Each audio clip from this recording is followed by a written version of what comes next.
सहनाववतु सहनौ भुनक्तु सह वीर्यं करवावहै तेजस्विनावधीतमस्तु मा विद्विषावहै। ॐ शान्ति शान्ति शान्तिः। समस्तजनकल्याणे निरतं करुणामयं नमामि चिन्मयं देवं सद्गुरुं ब्रह्मविद्वरम्। गणेश शारदा चैव सद्गुरु सज्जनस्तथा आराध्य दैवतं गुह्यं सर्वं मे रघुनन्दन। गणेश शारदा सद्गुरु संत सज्जन कुळेश्वरू सर्व हि माझा रघुवीरू सद्गुरु रूपे। माझे आराध्य दैवत परम गुह्य गुह्यातीत गुह्यपणाची मात न चले जेथे। यो जातो मरुदंशजो क्षितितले संबोधयन् सज्जनान् ग्रंथं यो रचयन् सुपुण्यजनकं श्रीदासबोधाभिधम्। यत्कीर्त्या पठनेन सर्वविदुषां स्वान्तापहारी सदा सोऽयं मुक्तिकरक्षितौ विजयते श्रीरामदासो गुरुः। शुकासारिखे पूर्णवैराग्यजाचे वसिष्ठा परिज्ञानयोगेश्वराचे कवी वाल्मिका सारिखा मान्य ऐसा नमस्कार माझा सद्गुरु रामदासा। मला वाटते अंतरी त्वा वसावे तुझ्या दासबोधासी त्वा बोधवावे। अपत्या परिपाववी प्रेमग्रासा महाराजया सद्गुरो रामदासा। जय जय रघुवीर समर्थ श्रीराम। मुळी देह त्रिगुणाचा सत्वरजतमाचा त्यामध्ये सत्वाचा उत्तम गुण श्रीराम। सत्वगुणे भगवद्भक्ती रजोगुणे पुनरावृत्ती तमोगुणे अधोगती पावती प्राणी श्रीराम। ऊर्ध्वं गच्छन्ति सत्त्वस्थाः मध्ये तिष्ठन्ति राजसाः जघन्यगुणवृत्तिस्थाः अधो गच्छन्ति तामसाः। श्रीराम। त्यातही शुद्धाणी सबळ तेही बोलिजेती सकळ शुद्धतेची जे निर्मळ सबळ बाधक जाणावे श्रीराम। बहुरंगी बहुढंगी अनेकानेक विविध रूप नामाची ही रंगरंगिली दुनिया, आणि त्या दुनियेकडे ही जाणण्यासाठी आधी व्यष्टीला जाणायचं, देहाकडे आपल्याकडे आपण पाहायचं. आपण सुद्धा नाही का बहुरंगी बहुरंगी आहोत. हा कसा झाला तो देह, जो इतकं विविधता काय आहे त्याच्यामध्ये. रोज सकाळी रात्री दुपारी वेगळे वेगळे असतो आम्ही, मन बदलत असतात सतत हे. तर कारण हा खेळ सगळा काय आहे, हा त्रिगुणांचा हा खेळ आहे, सत्वरजतमाचा. हा देह जो आहे तो 3 गुणांचा बनलेला आहे. आणि मग त्या 3 गुणांमध्ये सत्वगुणे भगवत भक्ती, रजोगुणे पुनरावृत्ती, तमोगुणे अधोगती. उत्तम, मध्यम आणि अधम हे 3 असे गुण. पण ते 3ही गुण एकच त्यातला कुठला तरी असतो असं नाही. या 3ही गुणांचं मिश्रण असतं आणि त्यामुळे सगळं हे विविधता आपल्याला दिसून येते आहे. आणि आता जर मला काय हवं आहे, मुक्ती हवी आहे, तर कुठला गुण आपल्याला वाढवला पाहिजे, तर सत्वगुण. सत्वगुणामध्ये भगवत भक्ती आहे. पण आता त्याच्यातही खूप बारकाईने विचार ह्याच्यात केलेला आहे की एक आहे शुद्ध आणि सबळ. त्यातही शुद्ध आणि सबळ तेही बोलीजेती सकळ. आपण यातला फरक बघितला होता की शुद्ध काय आहे, ते शुद्धतेची जे निर्मळ आहे, तिथं कुठलंही कर्म नाही, कर्तेपण नाही, कर्तृत्व नाही, अहंकार नाही, बस शुद्ध. पण या शुद्धतेमध्ये कर्म नाही असं नाही, तर ते कर्म सगळं आहे पण मी करणारा नाही, असं जे आहे ते शबल. परमार्थ जो म्हटला की शुद्ध, शबल जे आहे ते बाधक आहे आणि शुद्ध आहे ते निर्मळ आहे. मग काय कुठलं ओळखायचं? जे निर्मळ आहे ते शुद्ध सबळाचे लक्षण सावध परिसा विचक्षण. लक्ष देऊन ऐका, जाणा, ओळखा की शुद्ध तो परमार्थी जाण. जे शुद्ध आहे ते परमार्थ जो आहे तो शुद्ध आहे. तिथे काहीही स्वार्थ नाही, कामना नाही, तू मी नाही, असं जे आहे उच्च असं शुद्ध. पण हे शुद्ध म्हणजे जसं की एखादा गरुड भरारी घेतो, उंच आकाशामध्ये तो उडत असतो, तेव्हा तो काय करतो बरं?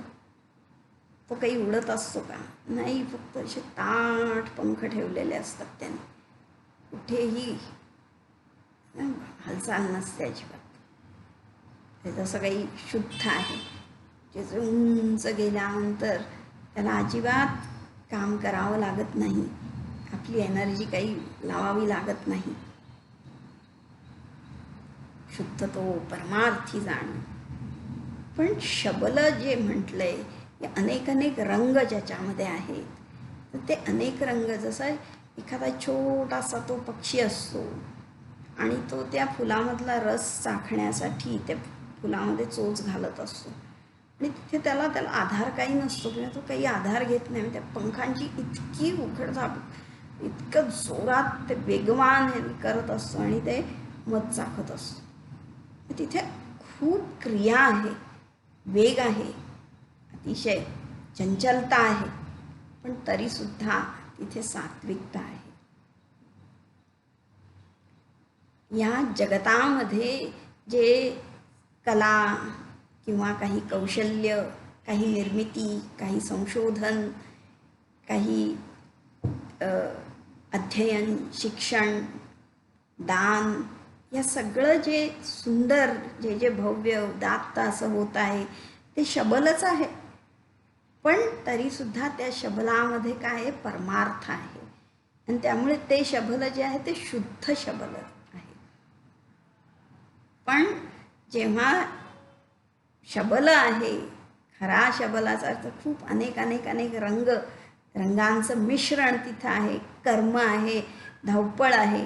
तर ते शबल काय म्हटलेलं आहे? सबळ तो सांसारिक. आणि मग आता ह्या कर्मामध्ये जी सांसारिक आहे, मग हे संसार म्हणजे कसा ते आपल्याला आता जाणायचं आहे. तया संसारिकाची स्थिती देही त्रिगुण वर्तती, एक येता दोन्ही जाती निघोनिया श्रीराम. तया संसारिकाची स्थिती. हा संसारिक म्हणजे काय नक्की? शबलता जी आहे तिथे अनेक अनेक आहे, मिश्रण आहे, कर्म आहे. आता हा संसार आणि परमार्थ ह्याच्यात फरक काय? तर संसारिकाची स्थिती कशी आहे ती इथे सांगितली आहे. संसार म्हणजे काय? सम्यक सरती ती संसार, सतत बदल जिथे होतो आहे, चक्र चालू आहे, येणं जाणं जे चालू आहे, धावपळ सुरू आहे. सूर्योदय सूर्यास्त, प्रकाश अंधार, दिवस रात्र, ऋतू चक्र सगळं बदलतं आहे. सगळा हा संसार आहे. आमच्यामध्ये देहामध्ये पण क्षणाक्षणाला सगळे बदल होत आहेत. वाढ होती आहे, घट होती आहे, रोग होत आहेत, बरे होत आहेत, आणि काय मनाच्या स्थिती बदलत आहेत. सतत संसार जे बदलतं आहे. त्या संसारिकाची स्थिती ही कशी आहे? तर देही त्रिगुण वर्तती. हे 3 गुण जे आहेत ते इथं आहेत आणि त्याच्यामुळे हे सगळं चालू आहे. जसं इलेक्ट्रिसिटीमध्ये काय असतं, एक पॉझिटिव्ह, निगेटिव्ह आणि एक न्यूट्रल. तसं हे 3 गुण या देहामध्ये त्यांचा वास आहे, ते वर्ततात इथे. पण ते 3ही गुण एकावेळी सगळे नाही काम करत. एकावेळी एकाचं प्राधान्य असतं. ही सगळी सृष्टी जी आहे ह्या 3 गुणांनीच बनलेली आहे. सगळा खेळ जो आहे या 3 गुणांचा आहे. त्याच्या पलीकडे जे आहे ते ब्रह्म, तो परमार्थ, तिथे काहीही संसार नाही आहे तिथे. आता हे कसं होतं की एक येता दोन जाती. एक येता आणि त्यावेळेला दुसरा. म्हणजे जेव्हा सात्विक वृत्तीचा प्रभाव असतो तेव्हा रज आणि तम हे दबले जातात. रजोगुण चं प्राधान्य जास्त असतं तेव्हा सत्व आणि तमोगुण कमी होतात. आता हे सगळं जेव्हा हे होत असतं त्यावेळेला काय बरं होत असतं, तर ते जसं की कफ वात पित्त हे 3 सगळे प्रकार ते पण सगळे सत्वरजतमाचेच आहेत. कफ म्हणजे सात्विक, वात म्हणजे तामसिक आणि पित्त म्हणजे राजसिक. मग कफवाताला दाबून पित्त जेव्हा खवळतं तेव्हा सगळ्या अंगाचा दाह होतो. निसर्गामध्ये सुद्धा आपण बघतो की ग्रीष्म आणि वर्षा यांना जिंकून जेव्हा जो शीत ऋतू जेव्हा येतो, शीतकाल येतो, तेव्हा सगळं आकाशसुद्धा अगदी शीत गोठल्यासारखं होऊन जातं. आपल्यामध्ये जागृती, स्वप्न आणि सुषुप्ती यामध्ये जेव्हा जागेपणा आणि स्वप्नाला ते जाऊन जेव्हा सुषुप्ती येते तेव्हा आपलं मनसुद्धा, आपलं चित्तसुद्धा त्या अवस्थेचंच रूप धारण करत असतं. तसेच हे जेव्हा रज आणि तम क्षीण होतात तेव्हा सत्वाचं प्राधान्य असतं. ते सत्वाचं प्राधान्य म्हणजे काय? मी सुखी आहे, मी यशस्वी आहे, हे जे सगळं हा सात्विकता ही अशी बळावत असते. जेव्हा सत्व आणि रज ते दबले जातात, ते क्षीण होतात तेव्हा तमोगुण फोफावतो. आणि मग तिथे काय होतं, जेव्हा तमोगुणाचं प्राधान्य आहे तिथे सहजच मनुष्य प्रमाद करतो. त्याच्यामध्ये आळस येतो. आणि जेव्हा सत्व आणि तम यांना दाबून रजोगुण आपलं काय तो कार्यरत असतो, तेव्हा बस तो काय करतो, आपल्याला लावतो कामाला. कर्म करण्यावाचून काही माणसाला सुचत नाही. बस सतत नाही हे करायचंय ते करायचंय ते कोणी सांगितलेलं नसतं तरी पण आम्ही ते करत राहतो, काहीतरी करत राहतो. काय रजोगुण आहे, रजोगुणाचं प्राधान्य आहे. असे सत्वरजतम एक येती दोन जाती. जेव्हा एक आला की दुसऱ्या दोन ते दाबतं आणि आपलं प्राधान्य तो दाखवतो. कधी जेव्हा सत्वगुण भाग जास्त असतं तेव्हा तिथे सुखाचा अनुभव असतो. रजोगुणामध्ये आम्ही कर्मरत असतो आणि तमोगुणामध्ये आम्ही प्रमाद करतो, चुका करतो किंवा कर्तव्य नाही आहे, जे करायला नाही पाहिजे ते करतो किंवा जे करायला पाहिजे ते करत नाही. तर अशा प्रकारे या दोन्ही येती आणि जाती. आता इथे महत्त्वाचं काय आहे ना, की जेव्हा हे म्हटलं की ती एक येतात आणि जातात, हा संसार जो आहे तो बदलतो आहे. तर मग जर बदलत आहे, ते जाणं येणं चालू आहे, तर त्याच्यावर आपण लगाम नाही काय घालू शकत. तो रिमोट आपल्या हातात घेतला तर, आणि ते शक्य आहे. आपण या गुणांना जर आपल्या हातामध्ये जर ठेवलं तर आपण त्यांना बदलू शकतो. केव्हा मला तमोगुण हवा आहे, केव्हा रजोगुण हवा आहे, ते आपण करू शकतो. हे शक्य आहे. त्या अर्थी ते बदलत आहे, ते जात आहेत आणि येत आहेत, त्या अर्थी हे आपल्याला करता येणं शक्य आहे. आता आपल्या जो सामान्य मनुष्य असतो किंवा आता समजा पंतप्रधान आहेत, तर ते विचारलं जातं तुमची दैनंदिनी कशी आहे, काय आहे, आणि मग ते सांगतात अमुक वाजता एवढं, इतकं व्यवस्थित की 3 वाजता मी उठतो आणि मग सकाळी काय 1 तास प्राणायाम असतं, मग ध्यान करतो आणि मग काय गार्डनिंग करतो, लोकांबरोबर संवाद साधतो. काम आहे हे एवढं एवढं सगळं 18-12 तासाचं अगदी मिनटाचं सगळं नियोजन असतं तिथे. इथे काय केलं, ते नियोजन केलं म्हणजे या गुणांनाच आपल्या ताब्यात घेतलेलं आहे. पण सामान्य मनुष्याचं जीवन कसं आहे बरं, आपण आपल्यालाच पाहू शकतो ना, की जेव्हा आता दासबोधाचं प्रवचन ऐकलं किंवा आणखीन काय नवरात्र सुरू आहे, रामायण ऐकतो किंवा आणखीन काही सत्संग आपण ऐकला की मन अतिशय प्रेरणा मिळते, अतिशय त्याच्या प्रभावाखाली असतं मन. आणि मग आपण पण ठरवतो की नाही नाही आता आपण व्यवस्थित राहायचं, अगदी नियमाने काही करायचं, अनुष्ठान करायचं, आणि मग ठरवतो मनाशी आपण.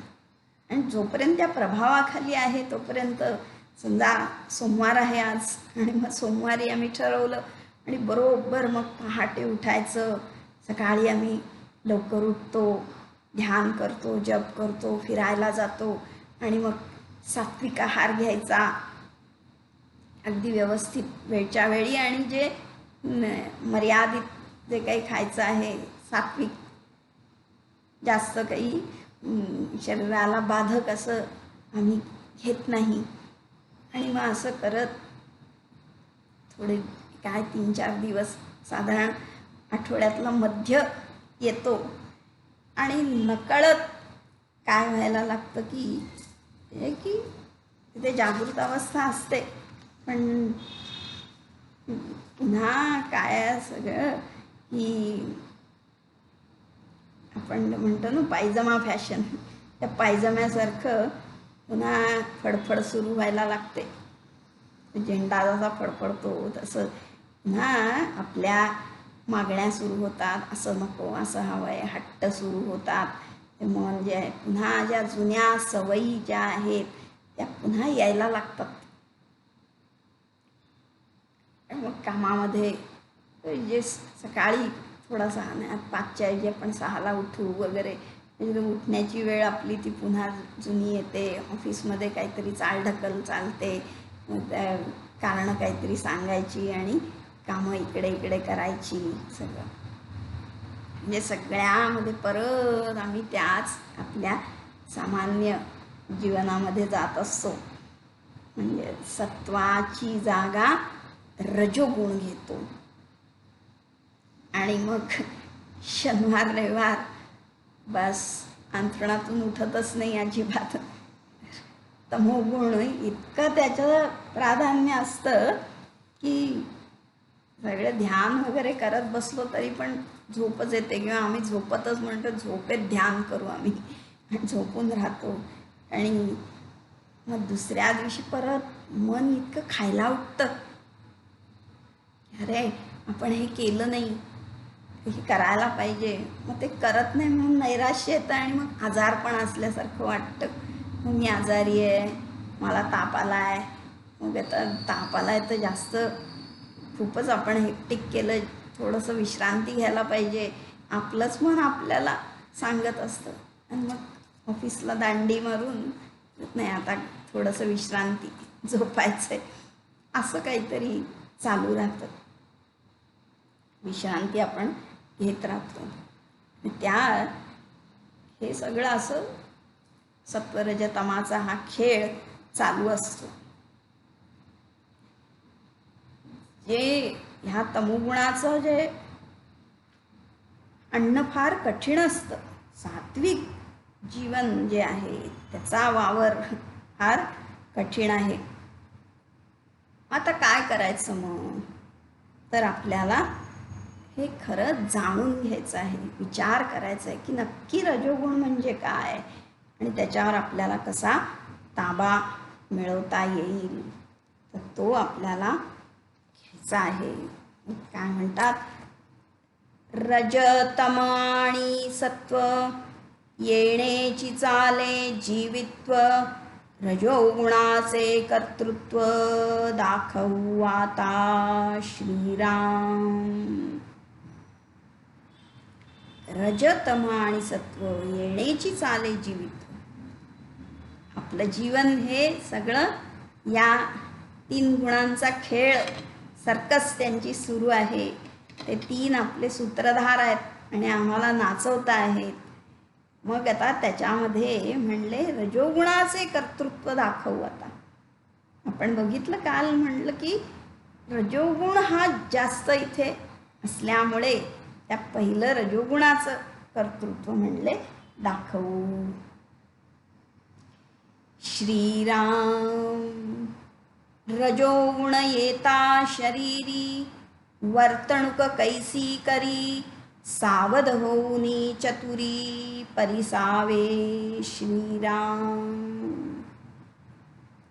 रजोगुणाचं प्राधान्य प्राबल्य जेव्हा होतं, शरीरामध्ये रजोगुण वाढतो, तेव्हा कसं वर्तणूक होते,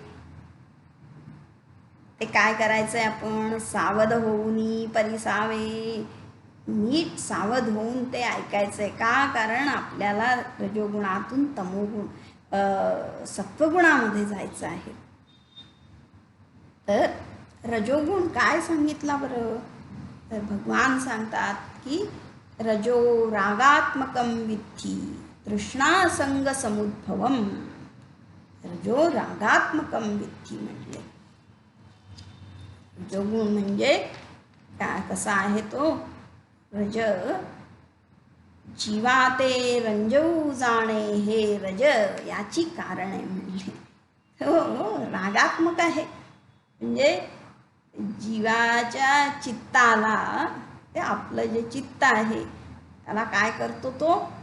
रंजवू जाणे, रंजविणारा आहे. बस त्याचं एंटरटेनमेंट करणार आहे, मनोरंजन करणार आहे.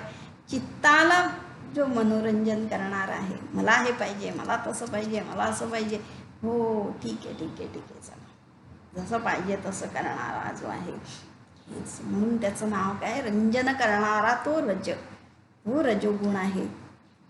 आपल्या चित्ताचं रंजन करणारा आहे, चित्ताला रंजविणारा तो रजोगुण आहे. म्हणून तो कसा आहे मग? रागात्मक आहे, आसक्ती आहे त्याच्यामध्ये, चिकटणारा आहे तो सगळ्यामध्ये रजोगुण. आसक्ती आहे, रंजन करणारा, राग आपल्यातले जे हट्ट आहेत ते पुरवणारा तो आहे. जसं एखादं लाडकं मूल असतं, ते त्याला पाहिजे ते मिळतं. पॅम्पर्ड चाइल्ड म्हणतात तसं. एकुलते एक आजकाल असतात ना, मग ते त्यांना पाहिजे ते मिळत असतं. मग ते नाही मिळालं की मग तसंच पाहिजे, असा हा राग आसक्तीचं रंजन करणारा हा रजोगुण आहे. आणि त्याच्यामुळे आपल्या तृष्णासंग समुद्भवून, आपल्या तृष्णा म्हणजे वासना आणि संग, आसक्ती, हे माझं आणि मग त्याला धरून बसायचं, हे सगळं त्याच्यातून उत्पन्न होणार आहे. मग काय होतं, त्यात काय झालं, असं राहिलं तर कुठे बिघड. तन्नी बध्नाती कौंतेय कर्मसंगेन देहिनाम. अरे त्यांनी आपण बांधले जातो. म्हणले हे कौंतेया, आपण हे बांधतो. कसं बांधतो तो राजोगुण, तर म्हणले कर्मसंगेन. जेव्हा तो रंजन, मनाचं रंजन कराय, अरे वा हे छान आहे, हे पाहिजे, हे मला पाहिजे, हे माझं आहे, आणि मग ते आता ते पाहिजे म्हणून ते टिकवण्यासाठी, ते प्राप्त करण्यासाठी आम्ही काय करतो, कर्म करत राहतो. आणि त्या कर्मामध्ये आसक्त होतो. फल मिळेल कर्म केल्यावर, मग तो जीव जो आहे तो फलाच्या इच्छेने कर्मासक्त होऊन बस कर्मामध्ये अडकतो. किती वेगळी वेगळी कर्म ना. आम्ही आपलं घरदार सोडतो, परदेशात जातो, आणखीन काय काय करतो, आपलं चालूच आहे. आपण खरंच सुख घ्यायलाच विसरून जातो. ज्या सुखासाठी करायचं, जे खायला प्यायला मिळत ते पण आम्ही करत नाही. नाही ते मिळेल मिळेल नंतर उद्या, हेच आम्ही करत राहतो. बध्नाती म्हणलंय. मग आता काय ही नक्की ही राग, आसक्ती, वासना वाढणं, तृष्णा किंवा हा संग जो आहे, कर्मफलाची सक्ती, कसं रंजन होतं चित्ताचं ते सांगतात पुढे की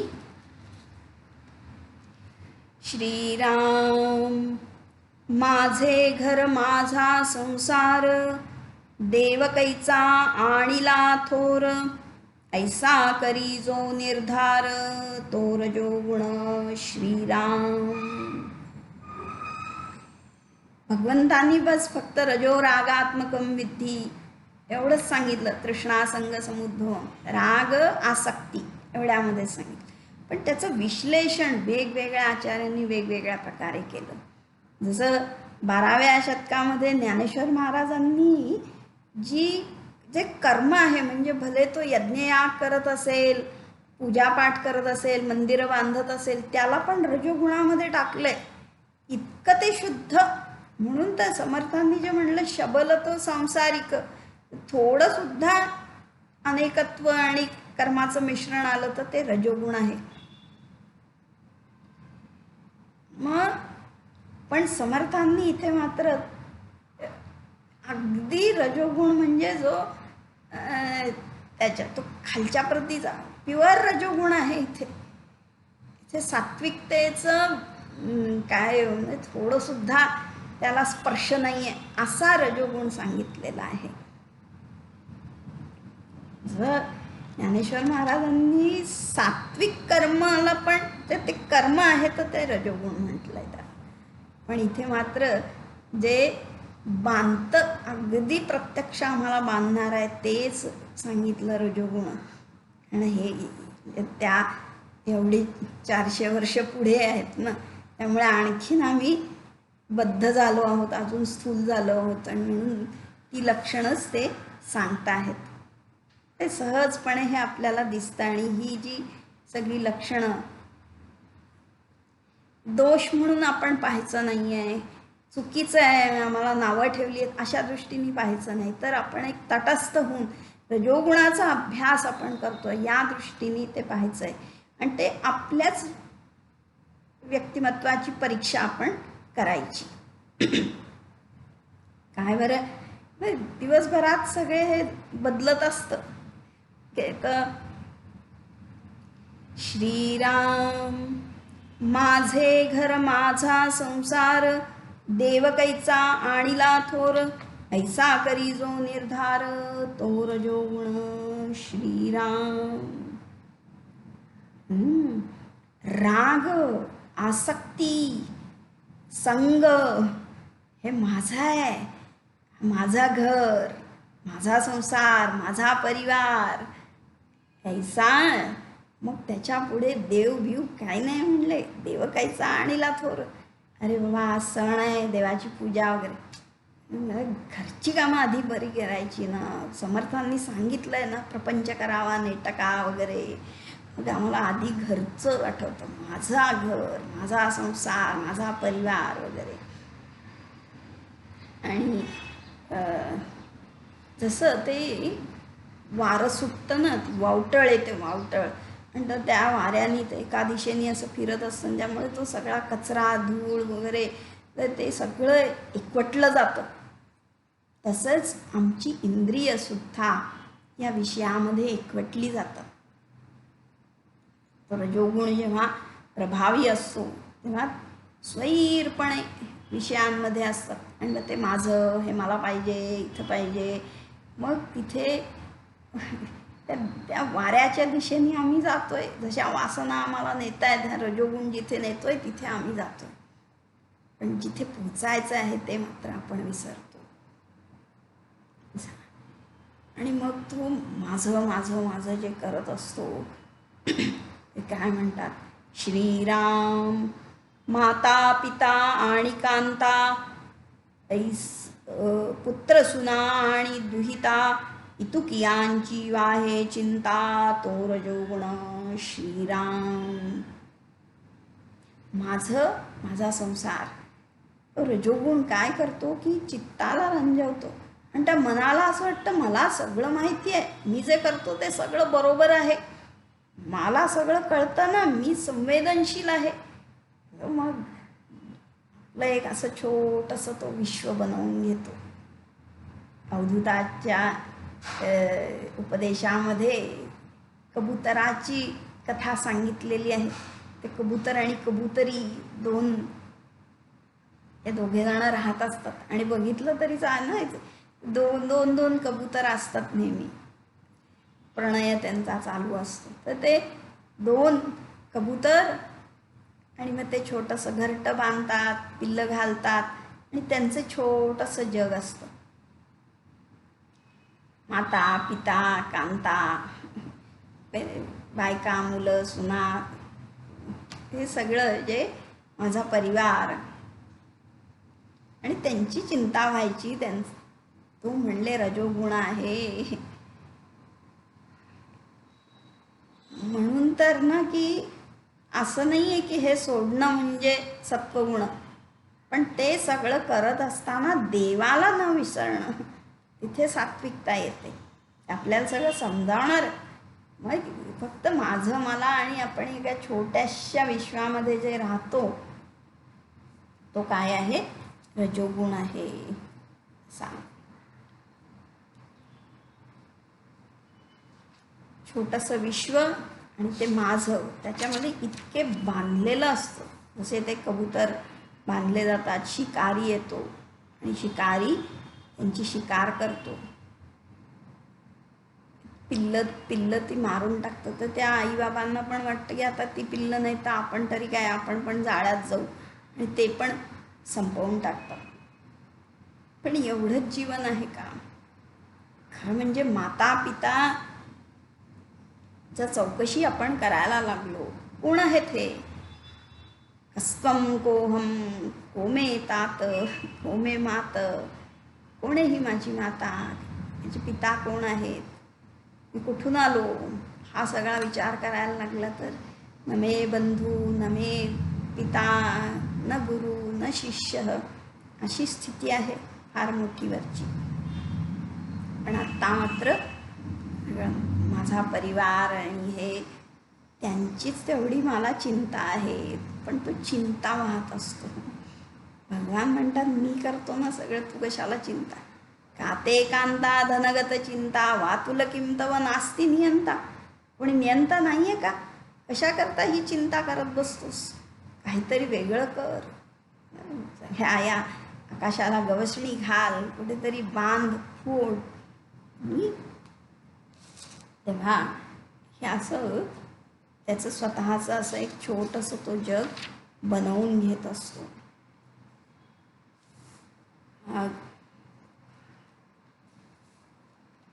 श्रीराम.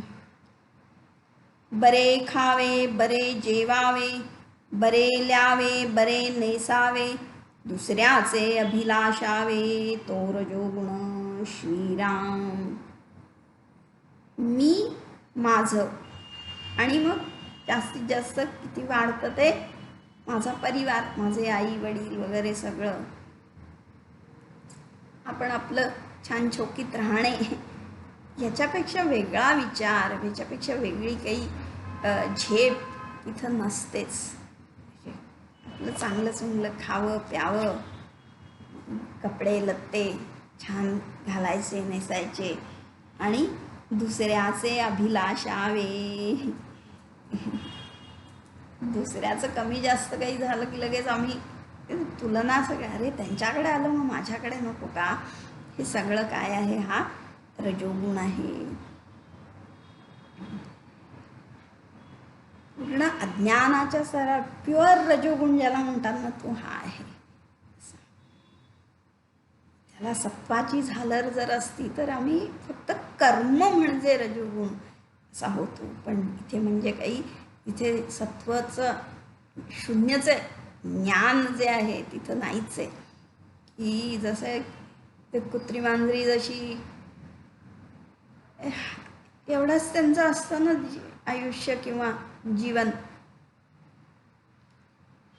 पिल्लं असतात, पिल्लांना सांभाळतात, तेवढंच.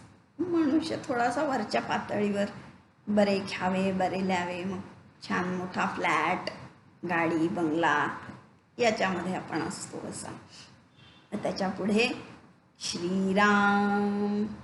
कैचा धर्म कैचे दान, कैचा जप कैचे ध्यान, अतीत अभ्याग विचारीना पाप पुण्य, तो रजोगुण श्रीराम. इतकं त्या माझं घर आणि माझ्या संसारामध्ये तो असतो की त्याच्या पुढे वेगळं काही आहे, देव धर्म दान जप ध्यान हे काहीच तो बघत नाही. फक्त कर्मामध्ये अडकलेला असतो. कर्मसंगेन बध्नाती. कारण फल आहे, फल दिसतंय, ते फल मला हवं आहे, ते पाहिजे, आणि त्या विषयांमध्ये तो वावटळ जशी तसं ते अडकलेलं आहे. त्यामुळे धर्म दान आणि जप हे सगळं तो काही विचारीना पाप पुण्य. असं काही धर्म करायचा असतो वगैरे ना, आम्ही तीर्थयात्रेला पण जातो, ट्रिप म्हणून, पिकनिक म्हणून. तिथे पण छान लॉजमध्ये राहायचं, चांगली खरेदी करायची, आणि एखाद दुसरं काहीतरी आपलं देवाचं दर्शन म्हणजे साईट सीइंग केल्यासारखं फोटो काढायचे, एवढंच. तर कैचा धर्म कैचे दान. कोणी दान मागायला आले तर त्यांना काहीतरी अद्वा बोलायचं, तुम्हाला काही स्वतःची कामं करता येत नाहीत का वगैरे काही. तर हे सगळं काय आहे, तर रजोगुण आहे हा. कर्म आणि कर्मानंतर आपलं कर्तव्य कर्म जे आहे, कर्तव्य कर्मानंतर उपासना जी आहे, उपासना हे पूर्ण निष्काम कर्म आहे. उपासनेमध्ये तुम्हाला काही फल मिळत नाही, दृश्यफल काही मिळत नाही. मग ती उपासना म्हणजे जप करणे, ध्यान करणे, देवाची पूजा करणे, हे सगळं. पण रजोरागात्मकम वित्ती, इतकी आसक्ती, इतका राग आहे तर त्या विषयामध्ये, आपल्या आजूबाजूच्या व्यक्तींमध्ये आम्ही इतके गुरफटलेलो असतो की हे सगळं करायला वेळही नाही, त्याचा विचारही येत नाही. विचारीना पाप पुण्य. आपल्या परिवारामध्ये तो इतका गुरफटलेला असतो की त्याला पाप पुण्याचं पण काहीही पडलेलं नसतं. जेव्हा नारद मुनी त्या रत्नाकर डाकूकडे गेले आणि म्हणले की अरे तू हे पाप करतो आहेस, पापाचा वाटेकरी कोण होणार. मग कोण झालं पापाची वाटेकरी? ती म्हणे माझा परिवार आहे ना सगळा, जा विचारून ये त्यांना. त्यांनी सगळ्यांना विचार, वडील म्हातारे बसलेले होते, म्हणले तुम्हाला मी पोसतो, सगळं दरोडे घालतो आणि जे काही धन मिळेल त्यांनी आपला परिवार चालवतो तुमच्यावर, तर मग हे सगळं पाप आहे म्हणे, त्या पापाची वाटेकरी तुम्ही होणार का? म्हणले आम्ही का म्हणून होऊ? म्हणले तुझ्या फलामध्ये, तुझ्या पुण्यामध्ये, तुझं जे कमवलंयस त्याच्यामध्ये आमचा वाटा आहे, आम्ही ते घेणार, त्या पापाची वाटेकरी आम्ही नाही होणार. पत्नीसुद्धा पत्नीकडे गेला.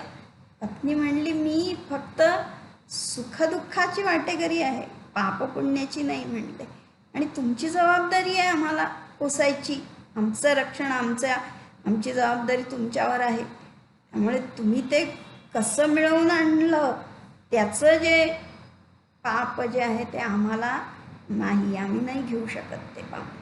मुलांना विचारलं, मुलांनी पण नाही म्हणून सांगितलं. पण त्याला विचारच नाही कधी केला. विचारी ना पाप पुण्य तो रजोगुण, धान नाही धर्म नाही, बस माझं बरे खावे बरे ल्यावे, मग त्याच्यासाठी आम्ही पैसा पैसा पैसा करत राहतो, असे जे आहे. जी चित्तशुद्धीसाठी, परमेश्वरा प्राप्तीसाठी, परमार्थाचा मार्गची जी साधना आहे ते काही तिथे नसतं, तो रजोगुण म्हटलेला आहे. श्रीराम नेणे तीर्थ नेणे व्रत, नेणे अतीत अभ्यागत, अनाचारी मनोगत, तो रजोगुण श्रीराम. तीर्थयात्रा किंवा काही व्रत वैकल्य उपास तपास हे सगळं जाणतही नाहीत, ते इतक्या विषयामध्ये अडकलेले असतात, कुठलाच काही नसतं ना. नाही बाबा आम्ही नाही करत ते काही, आम्हाला काही नाही, कुठलं धरबंद नसतो आपला, चांगलं छान चोखीत राहणे एवढंच असतं. इथे तीर्थ नाही, व्रत नाही, ते करणं नाही, पण ते जाणतही नाही, ते त्याच्या पुढे येते आहे. अतीत अभ्यागत, काही कोणी आले गेले, पै पाहुणे आले, अतिथी आले, त्यांचं स्वागत करणं, त्यांचा मान सन्मान करणं, हे सुद्धा काही नाही. मग कसं आहे? अनाचारी मनोगत. अनाचारी मनोगत म्हटले, त्याचा मनोगत कसा आहे? अनाचारी आहे, म्हणजे मनाचा कल जो आहे तो अनाचाराकडेच आहे. अनाचार इथे धर्माने सांगितलं नाही आहे, फक्त विषयांचा गुलाम झाल्यामुळे विषय कसा, उपभोग कसा मिळेल त्याच्यामध्ये मग आचार काय आणि अनाचार काय ह्याला काही मनमाने सो कायदा असा झालेला आहे, तो रजोगुण. श्रीराम धनधान्याचे संचित, मन होय द्रव्यासक्त, अत्यंत कृपण जीवित, तो रजोगुण श्रीराम. मग बरे खावे बरे ल्यावे, बरे नेसावे, रोटी कपडा और मकान याविषयीचाच विचार फक्त, आणि माझं घर माझा संसार एवढाच फक्त विचार जो आहे, प्रेयाचा विचार. या अर्थशास्त्र हे संपूर्ण अर्थशास्त्रामध्ये आपलं जे वैदिक अर्थशास्त्र आहे त्याच्यामध्ये त्या अर्था अगोदरच हे सगळं सांगितलं की जेवढे पैसे, ते पैसे मिळवायचे कसे, त्याला वापर कसा करायचा, त्याच्यामध्ये सगळा धर्म दान वगैरे सगळं घातलेलं आहे.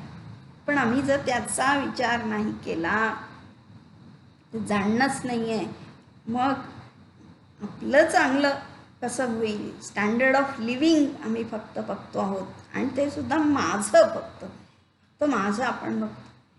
यात आपण बघितलं की काही ठिकाणी घराचं रिनोव्हेशन ते करण्यासाठी पिलर पण पाडतात, आणि त्याच्यामुळे काय झालं, संपूर्ण बिल्डिंग पडून गेली.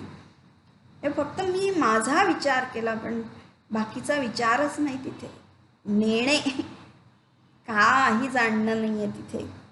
बस माझं चांगलं कसं होईल. आणि मग त्याच्यासाठी मग धनधान्याचे संचित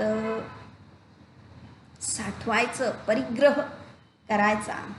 अरे पैसे जास्तीत जास्त कसे पैसे मिळतील, मग ते वाढतील कसे. आणि घरामध्ये नाही धान्य सगळं भरलेलं असायला पाहिजे. सगळा संचय करून ठेवायचा. आणि मग जितकं आपण वाढवू तेवढं काय होतं, ते मन काय होतं, मन होई द्रव्यासक्त. इतकं ते मन त्या द्रव्यामध्ये आसक्त होतं. जे काही आहे आपला जमीन जुमला किंवा पैसा अडका धनधान्य याच्यामध्ये आम्ही इतकं आसक्त होतो. मग त्याच्यापुढे नातीगोती आम्ही विसरतो. आपलं जवळचं माणूस ते सुद्धा आम्ही काही बघत नाही. मन होय द्रव्यासक्त. माझं अरे संपेल, काही होईल. अत्यंत कृपण जीवित. कुणाला द्यायचं नाही, स्वतःही ते भोगायचं नाही, ते जपून ठेवायचं आपलं. अशी कृपणता येते. समर्थांनी कृपण हे खूप वेळा वापरलेलं आहे. इथे जड आहे, त्या जडाशी आसक्ती म्हणजे कृपणता आहे सगळी. आणि ते म्हणजे हा रजोगुण आहे. पाहूया अजून पुढे. लांब लचक यादी दिलेली आहे समर्थांनी. जय जय रघुवीर समर्थ.